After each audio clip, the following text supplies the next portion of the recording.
Okay, so basically, I have no problem basically understanding how to deal with mass compensation. It doesn't scare me a bit. As governor, it doesn't scare me a bit because I'm not worried about the state necessarily having enough money to pay out all these people that need to be compensated, because there's a lot of ways to work different types of deferment in a practical ratio for positive forward guaranteed movement. Because part of what we're dealing with is economic sabotage. As we're dealing with all of these different types of situations, we literally have to deal with the different types of understanding involving what's going on economically from the standpoint, who have all these players been? All these players that have basically gone to the wrong school, they're studying the wrong type of governance. What they're doing is destabilization. They are not working on stimulus at all as part to our contract, the Constitution. They're working on go uptown and jack the rich people. That's a destabilization factor. That goes no place. All that does is make more and more problems, because you're not getting people back on track. The universal income again, not getting people back on track, So we have to deal with coming up with very practical programs to deal with stuff. And the COVID era is also an extreme problem. That we have massive compensation that has not been done that we have to get done. I mean, there's just simply no choice that way. We have to do it. We have to do it. And it's been weaponized as part of the problem. Is we have these people that basically they have weaponized things. So if we're going to go look at some of the different understanding of how this stuff works, basically, we have to understand the difference between the builder philosophies versus the other understanding here of what we have with our tactical table, because there's a quantitative understanding. There is an absolute quantitative understanding that we can get at. This is not a situation where we're not going to be able to not understand. Oh, we're going to be able to understand. So we have to get ourselves back to max production and pay attention constantly to the tactical table numbers as to what is going to happen. So there's a lot of different ways that we can understand how this equates out, because there's a whole bunch of things that we can do to basically rectify this stuff as we look at these understandings where we must look at things as mass economic modeling, and we have to include economic criminology. So we have all these different parties and players that are involved in all of this stuff. We have to be able to deal with this. We're talking some tremendous options and understanding where we have to deal with the builder philosophy.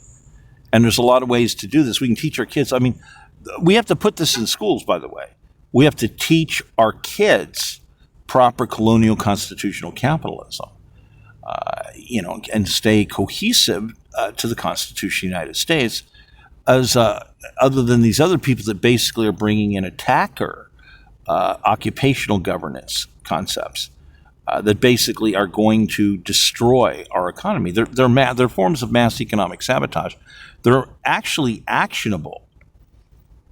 This is actually not a joke. We have these people that, they have been basically doing things where they basically have been violating laws, and this is crucial to understand, basically, because if we don't understand these various things, we're going to end up continuously spiraling down and nosediving.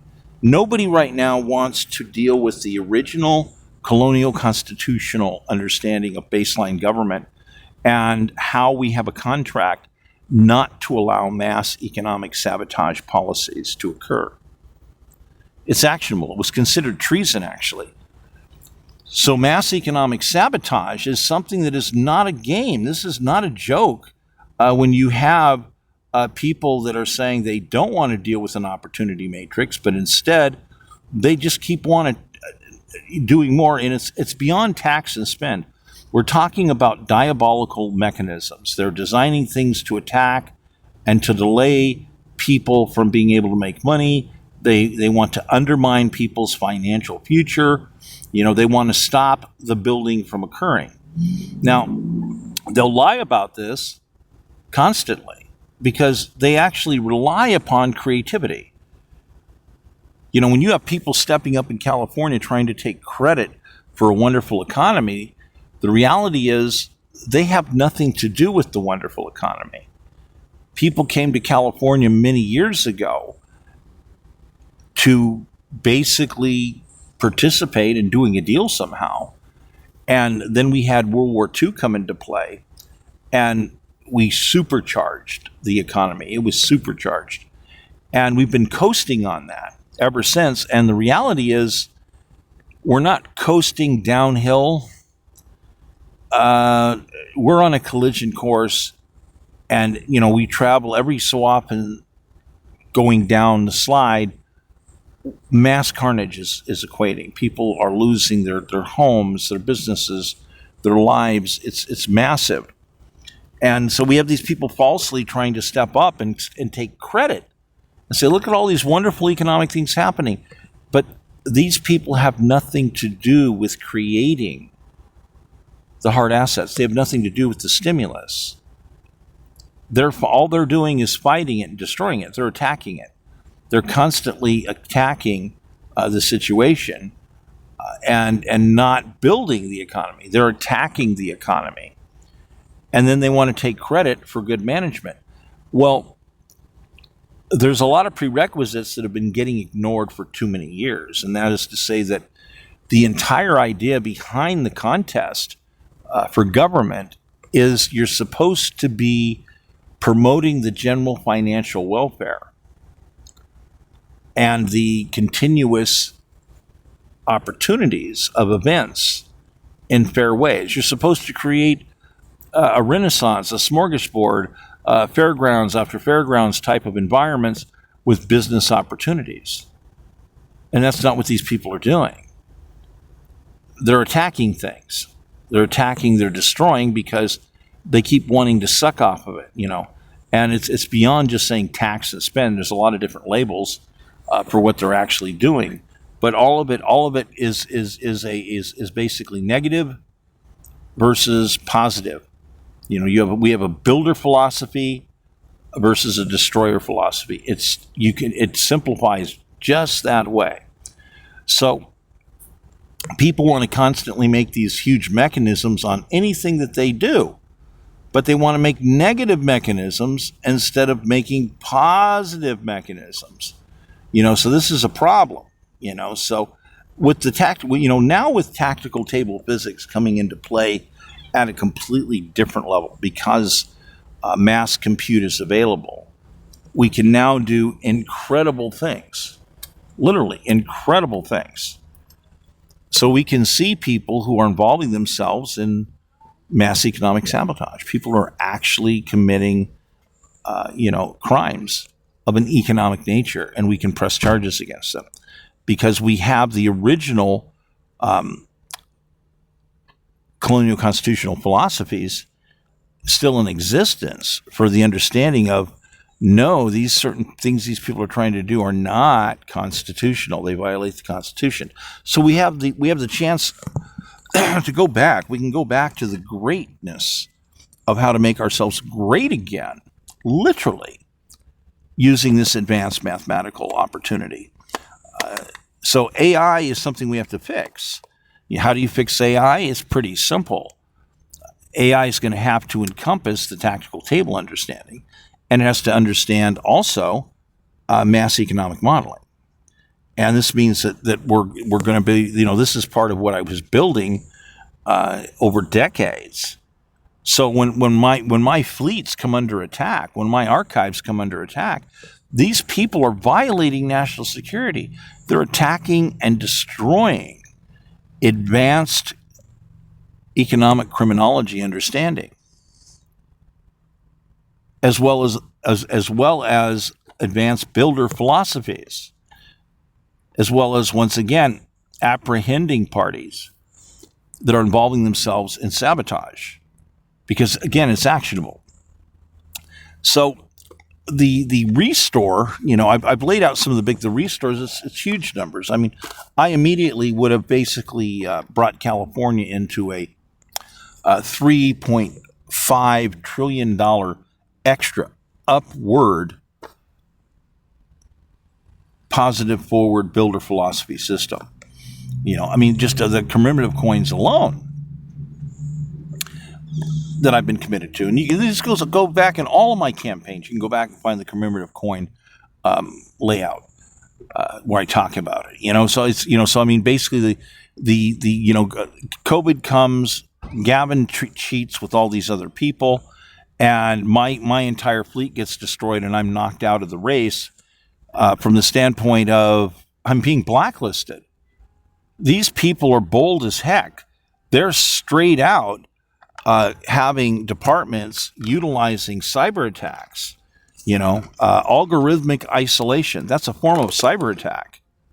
So we have these people abusing situations, and it's been happening all over the place. So we can no longer trust these people. We have to go in and raid these buildings and see what they've been doing, and we have to stop all of this activity that they've been doing because they're really, really screwing up. So we have a bunch of Marxist and communist and socialist that have infiltrated every department that there is in California government, and they're blacklisting people, and they're lying about stuff. They're generating all kinds of false reports.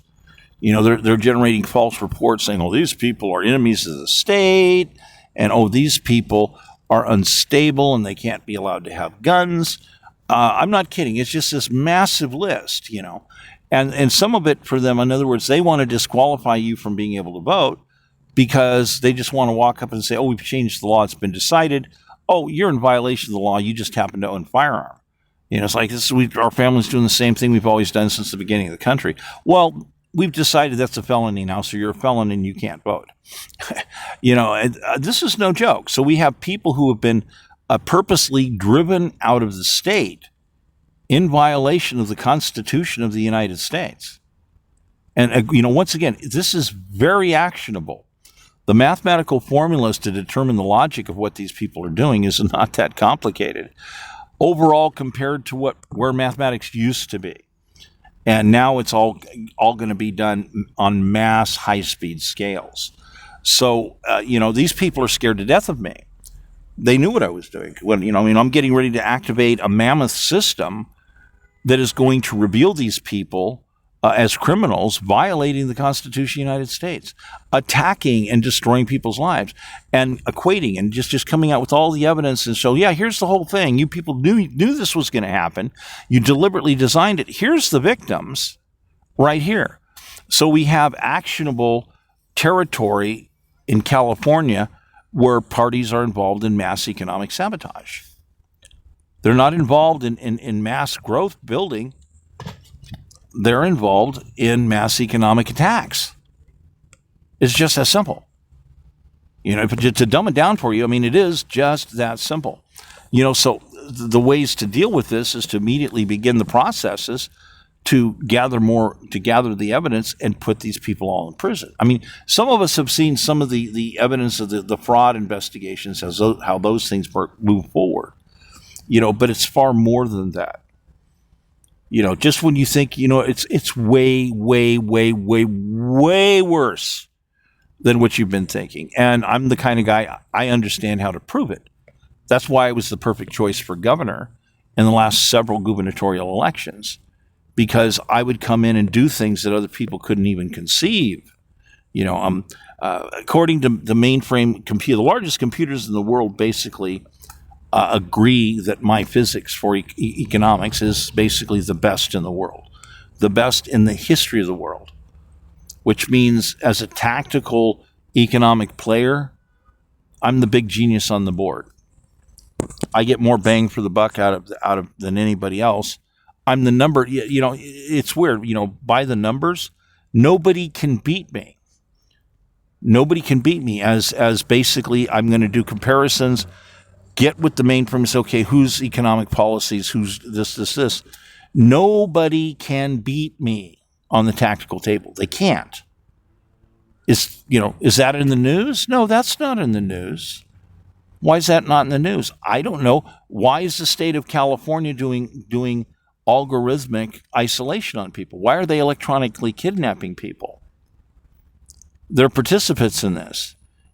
They oversight it. They watch it. Anything that is allowed to happen. So into this, we got all these other types of long-term engineering, mass economic sabotage. And things like, for instance, what happens over the course of, let's say, the last 35 years of people that basically have been brought in on an attraction that has been sponsored of something we could call forms of sanctuary city. So we have people that we can determine who these people are because we already know a whole lot about whose lineage is what. The government knows whether or not your family line goes back 75 years or 150 years or more. So it also knows the flip side of this. It knows right away that certain people's names, this, that, and the other thing, that we have a whole bunch of people that are Johnny-come-latelys. And then we have the questions about who's legally here. And a lot of this can be sorted out, So there's many different ways to approach this. Among the approaches is I've talked about the land options and the land stock, is restoring people's vested original interest. We're supposed to be stockholders. The government is a land corporation, and we're stockholders. The government can't own the land. We own the land. We're the stockholders. And there's a difference between those of us who were here to begin with and are vested, and those of us who vested in over the last 75 years or more. So when you get to the people that have only been here 35 years, that's a completely different category. They haven't done their dues. It's not right. You cannot give people the power to walk up and say, we're going to just, we've come in here, we're going to vote and we're just going to jack you for 50% of your house or 25% of your house or whatever it is. You just can't let people do that. That's not only not constitutional, it's parties coming in doing sabotage, economic sabotage. And it's people trying to claim falsely that somehow they have the power to do this. We have a democracy. We're just voting it. No, we do not have a democracy. We have a republic. And there's a series of original rules and guidelines that go with all of this. And the understanding of allowances to vote as evolution occurred have a whole lot of prerequisite understanding that other people don't know already existed. You had people prior to the founding of the Constitution, our current government situation, that voted, that were immigrants. They had certain types of special elections that immigrants could vote in. Those dealt with localized measures, and there was other complexities. And in many cases, it was a multi-tier, multi-stage voting situation. You basically had shop owners, for instance, that got together and says, well, we'd kind of like to upgrade the city a little bit. We'd like to kind of do some other different options. We would be willing to give a penny for every $10 that comes in the door, like that. And then there's different stages where that pool of money is a narrow area of effect. And you have people who are pre-agreeing to contribute. They're agreeing to this. It has nothing to do with people thinking that leaders can just say, we're just, boom, going to bow our neck and make a tax. No, it was a completely different process. Then you'd have other stages of the process where they'd hold special elections and they'd talk about getting input from people. What do you think that our communities need? Literally, yeah. What else do we need for our communities? And we're asking for input, literally, from people who are immigrants. because you already had immigrants groups that were trying to get better conditions, this, that, the other thing. So they would talk about things, and these could end up being services like, are we going to do a certain amount of public showers or something? Are we going to make a facility that would allow to do this? Or are we going to do some kind of credit sponsorship to some other business that's already there and say, okay, we will help supplement you to be able to give services. So there's a lot of history of this. By the way, there's a lot of history of things that you can't find documents anymore. And the reason for that is the British burned Washington, the city. They basically burned it to the ground. And they went all over the country burning archives. This is not a game. This is something that really happened, and people don't understand this. There's a whole lot of documents about a lot of very creative stuff that we did that were destroyed. And there's a lot of documents, by the way, they still exist. They ended up getting captured. They went onto ships. Sometimes they were stolen by spies or whatever. And they went to Britain to show them the evidence of how we were doing our economy, our economics. And look, these are also, in some cases, this is evidence of rebellion against the king because we were denying them treasury options. We were demanding to keep treasury options unto ourselves. The original treasury option for vested citizens, not immigrants, is unlimited access to the treasury and to the lands, of which at one time the treasury controlled both, handing all of those things out. And the fees and charges were nothing like what you would see today. Also, you also had sponsorship. In other words, if you could walk in there and say, here, I'm actually a vested citizen. I have no money. I need some land. I want to build a house and hang. I want to build a ranchette, whatever. And they say, yeah, here's land. Okay, you stake this out. Oh, and the guy says, you don't have any money? Oh, you don't have any fees? Well, look, we have our program here. Sign this paper here, and we will give you money for stakes, provide seed, provide vouchers for certain supplies in town. It's a package. You could get a package. You didn't need a dime. And people are missing this. It's like, what? You didn't need a dime.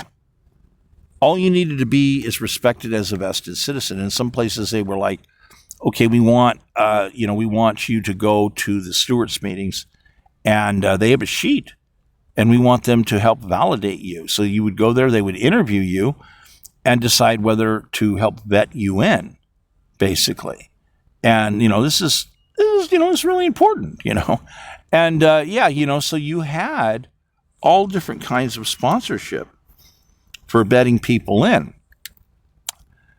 And then they would take a reference, they'd go ahead and get a recommendation. They take that piece of paper down to the surveyor's office or the treasury or whatever, and that would help validate them. That would, in many cases, that was all you needed. That was it. Oh, you got that? Okay, you're referred. Bang. Okay, let's get you a piece of land. Okay, you don't have any money. Okay, look, we got a deal that pays the fees, but you're going to have to do this, and we want this much of your crop eventually. And yada, yada, yada. Oh, here, you want to do 20 acres? Well, you have to grow 1 acre of hemp because we need rope for the Navy. Stuff like that. So there were all these packages and deals that we had that may not exist anymore. Some people that are farmers say, well, we got a lot of weird things you can run into. You go to like farm bureaus and stuff like that. But still, there were other different types of options. And it was anticipated by our forefathers we'd have other continuing options. Well, basically, the bankability of our labor for building and doing all this other stuff, all of this stuff all of a sudden doesn't seem to exist. They've converted everything into an ultra-private cask system, which is technically illegal. Though, again, we fought a revolution over this. Direct access to the treasury is guaranteed by the revolution. This is part of the problem. And it's therefore, when we made the Constitution, it had to continuously endorse the understanding that was the deal. So, so there's all this stuff of people that they I can't find any reference in the Constitution at all. Was it occurring prior to the Constitution? Well, actually, yes. Oh, well, there you have it. Here we have a whole bunch of common sense stuff that was already in motion and being managed. Hello. How are you doing? Don't be ridiculous. Yet we have people constantly being ridiculous about stuff.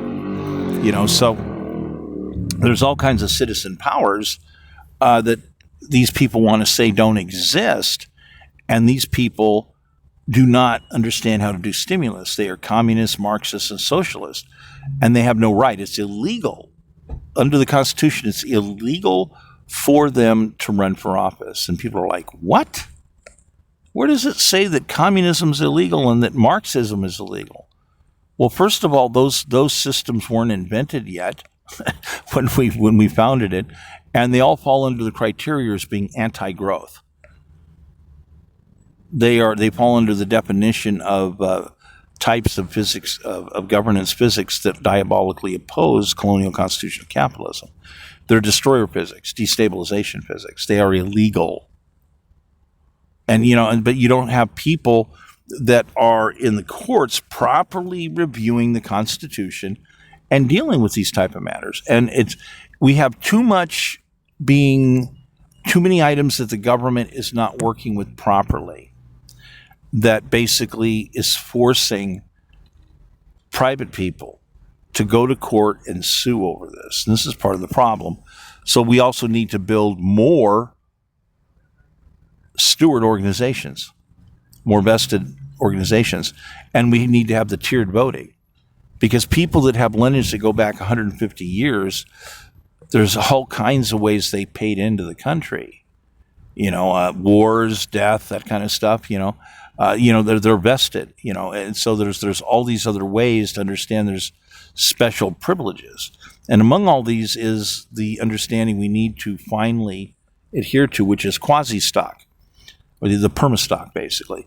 It is the collective understanding that there is stock in the land of the land company, which is our nation. And there's sequences, great land purchases, when certain things occur. World War II was another big sequence. People don't realize that we acquired a lot of land, a lot of territorial area. In World War II, we got it from Britain. Churchill handed it up, said, "Here, take this. We want to be your buddy." So there's some new stuff that's actually occurred here. Even I think something occurred this year. I forget what the item was. But so we have these different groups that are participants in percentages of ownership of the stock, the understanding. So this be like a crypto type coin. So, but in order to be a protectional item, it has to be a perma-stock, which is not like the Social Security Fund. No, it's not like the Social Security Fund. But you can't just say, yeah, I want to be a drunk. I'm going to sell it and go buy booze. No. It's something that it goes with your lineage. And you have kids. Oh, you're vested? Oh, well, then the new stock printing also goes with your kids. And the stock you had before ends up getting, in a way, passed to your children. If you don't have any children, then the stock has to be put up and purchased for simple money, and the simple money gets used for the betterment of the whole. The simplicity of that is, it equates out to Group 1, the 150-year lineage.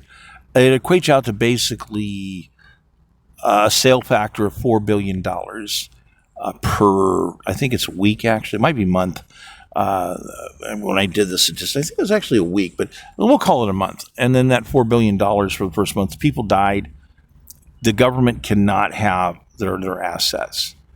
We can never allow the government to have people's assets, because they'll start murdering people. Every time they find people that have no lineage or offspring, they'll just murder them and take their stuff, because that gives them more stuff to manage, and then they can secretly, corruptly do stuff. So yeah, you can never tempt the government to do that. So we the people get that, and that goes back into our overall kitty of things. So we invest, let's say that $4 billion. Oh, we're going to invest $4 billion into mass economic modeling software and whatnot. Okay, so this is a vast array of software.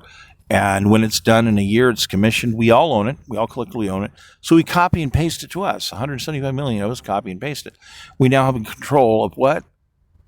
Our own copy of software that's basically $4 billion worth of software. Did we just resolve some kind of of ability versus the rest of the world.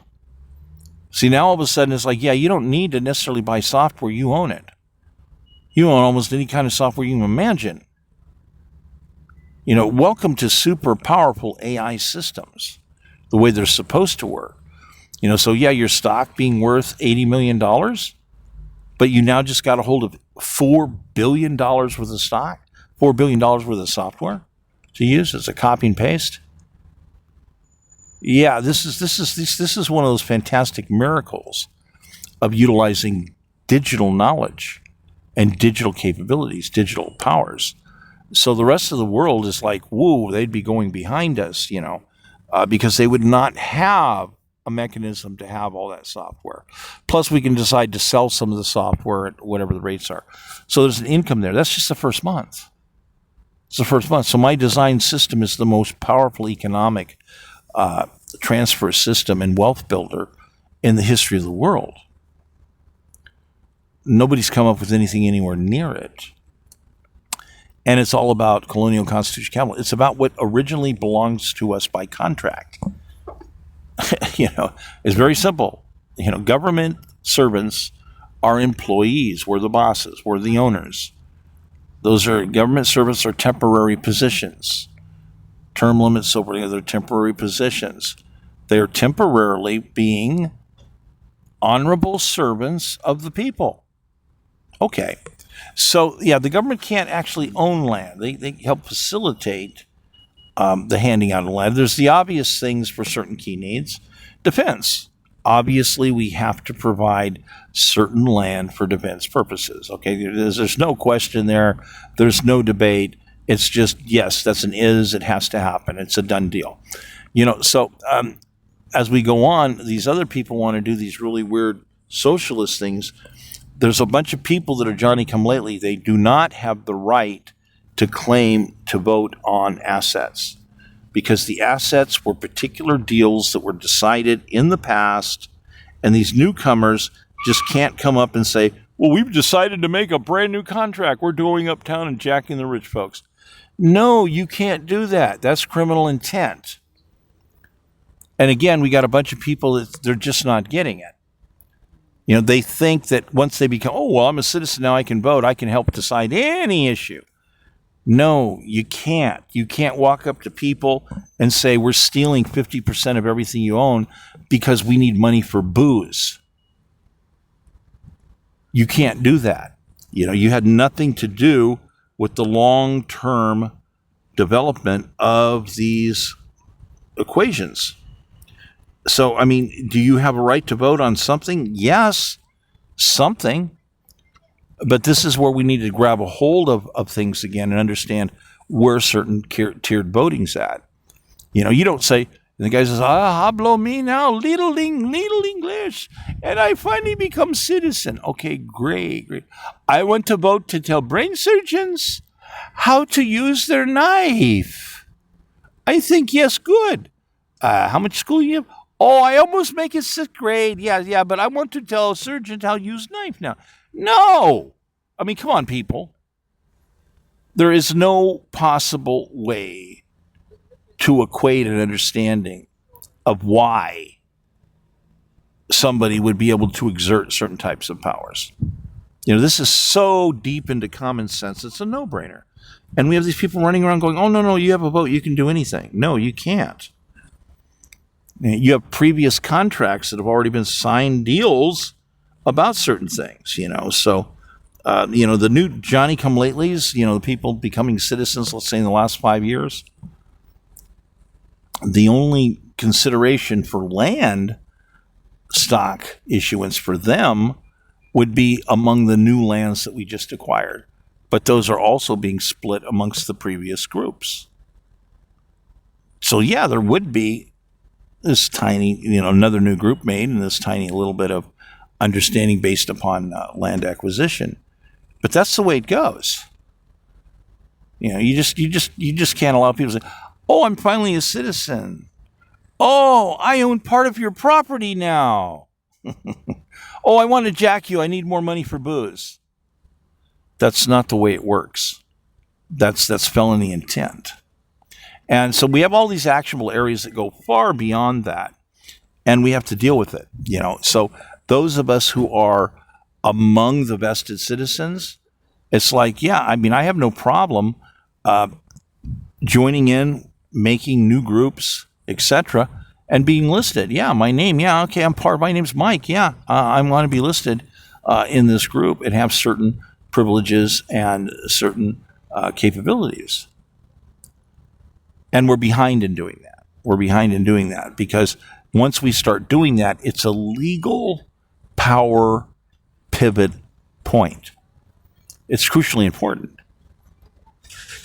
that people have, when you go into law and you see all these areas in law all the time, you can't have a stranger just walk up on the street and say, oh, it's been I've decided and that to take half of everything you own. What? Who are you? Oh, I'm Johnny Come Lately. I just came over the border. I signed these papers and I'm claiming the right to vote, and we're deciding that all of us new people are taking half of everything you people own. Is that constitutional?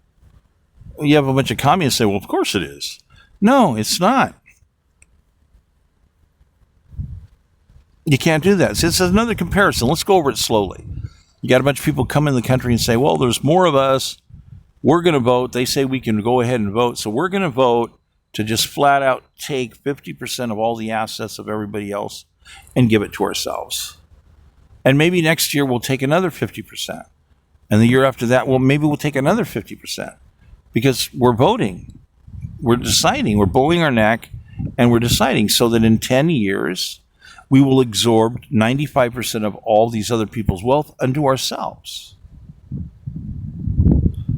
Because we're Johnny Come Latelys and we outnumber you. So working with the tactical tables of seeing how this all works, our forefathers did this to begin with. This is why we have parameters dealing with various issues concerning immigration.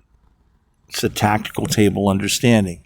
So these people talking about, oh, well, there's no law, this and this. No, these people are with criminal intent.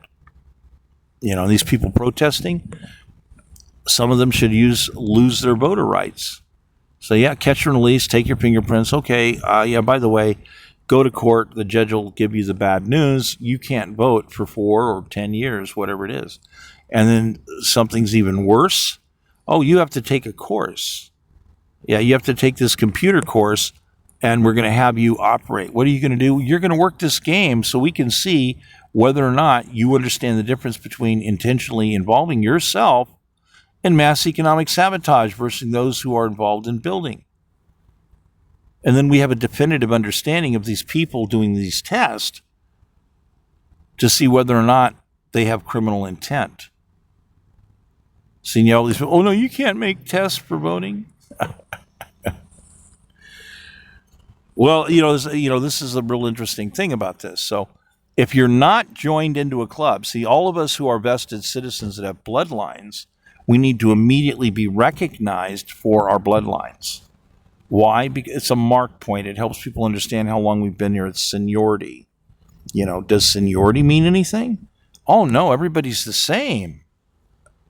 So the brain surgeon is the same as the guy that didn't even graduate 5th grade. No. You have people that are getting absolute ridiculous. The term is saying that we believe as though that when you were created, that all of us are supposed to be as though equal. Okay, oh yeah, let's look at your children.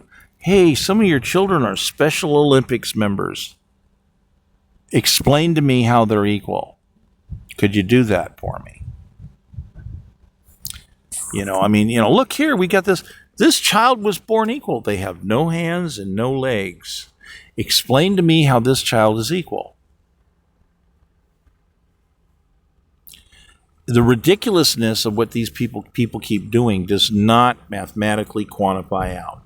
So as we're going to work with building these fantastic unicogs to be able to automatically understand and work with mass economic engineering, we're going to understand mass economic criminology, mass economic sabotage, the whole thing. So this puts an end to illegal philosophies. It puts an end to illegal practices that are not constitutional practices. It is illegal for people to be socialist and run for government. You can legally talk about socialism at a bar, but you have to sign a constitutional oath to protect the Constitution. You have to be in constitutional alignment. If the constitutional alignment is colonial constitutional capitalism, and you have to be participating in the contest in order to promote more financial hard asset creation and wellness, you have to be a stimulus person. Going uptown and jacking the rich people is not a stimulus thing.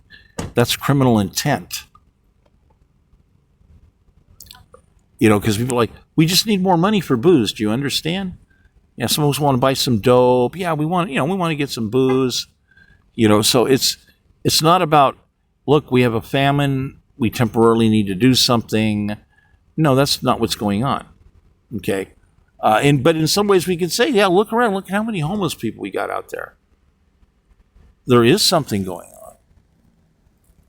There is something going on, and it is a big one.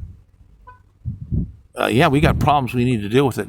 But we need to start prosecuting these people in government who have been violating their constitutional oath. And so we have a lot of ways to process and basically understand who's who and what's what. And then we need to rebuild and reinforce our original rights, because those of us who are vested citizens that have lineage that go back 75 years or more, we need to get our stock. Okay, and there's a whole bunch of other special privileges that go with that. Privileges and rights. There's a whole bunch of rights that go with that.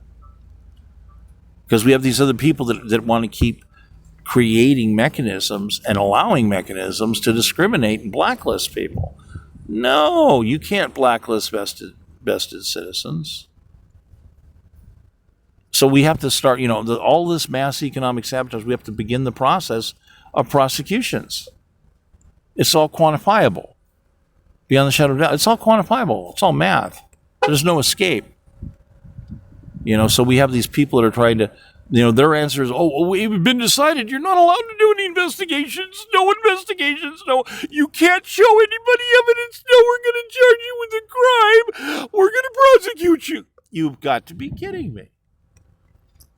That's the sign of people who know that they have violated the Constitution of the United States. They know that they have been involved in mass economic sabotage. They know they're involved in genocide.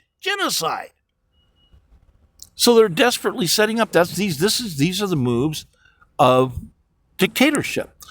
They go hand in hand with Marxism, communism, and socialism. That's exactly what we're seeing.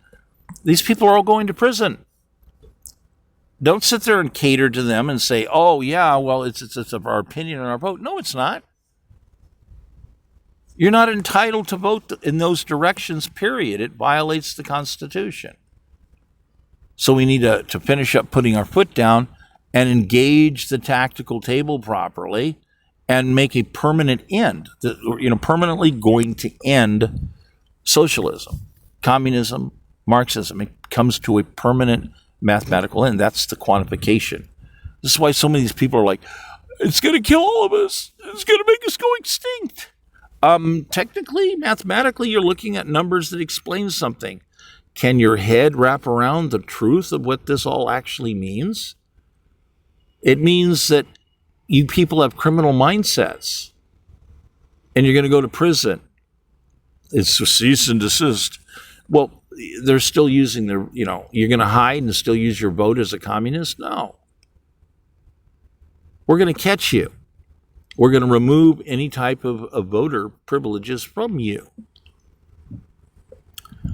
So we have to do this. We have to be more quantitative about what the levels of rational thinking are. And rational colonial constitutional capitalism, our Constitution of the United States.